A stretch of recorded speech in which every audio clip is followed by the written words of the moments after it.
ఇవన్నీ అంటే ఇది హండ్రెడ్స్‌గా. మీరు ఈ కిలోనే చూస్తున్నారు. ఈ కిలో నాకు ఇవ్వటానికంటే ముందు వాళ్ళు 10 కిలోల బంగారం వాళ్ళ ఇంట్లో చేరాలి. హ్మ్. అప్పుడే నేను తీసుకుంటా ఇది. అంటే నాకు ఇవ్వటానికి కూడా అది కండిషన్ రూల్. మీరు అదృష్టచత్రం పెట్టుకున్న తర్వాత మీకు ఇంట్లో 10 కిలోలు జరగకపోతే నన్ను అడగండి.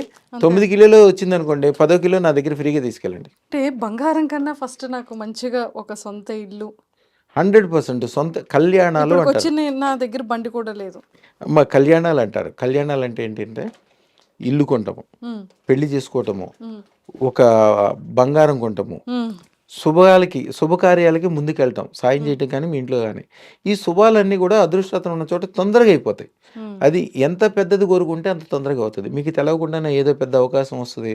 మీకు తెలవకుండానే మీ ఇష్టమమ్మా. అదృష్టం పెట్టుకున్నాక తెల్లవారుజామున మంత్రం ఒక మంత్రం ఇస్తారు. మీరు అంతకుముందు వరకు నాకు చాలా కష్టాల్లో ఉన్నా, నష్టాల్లో ఉన్నా, నాకు టెన్షన్‌లు ఉన్నాయి, నేను అప్పుల్లో ఉన్నా, ఇయన్నీ 100 చెప్తారు. పెట్టుకున్నాక 9 రోజుల తర్వాత మీ ఇష్టం, మీరు 100 వ్యాపారాలు చేసుకోండి, 100 వ్యవహారాలు చేసుకోండి. లాభం ఒకటే మీ లైఫ్‌లో తెలుస్తది. కండిషన్ ఏంటే పొద్దున్నే ఒక చిన్న మంత్రం ఉంటది. 9 రోజులు చేసుకోవాలి. 9 రోజుల తర్వాత నుంచి మీరు ఏదైనా మొదలుపెట్టుకోండి.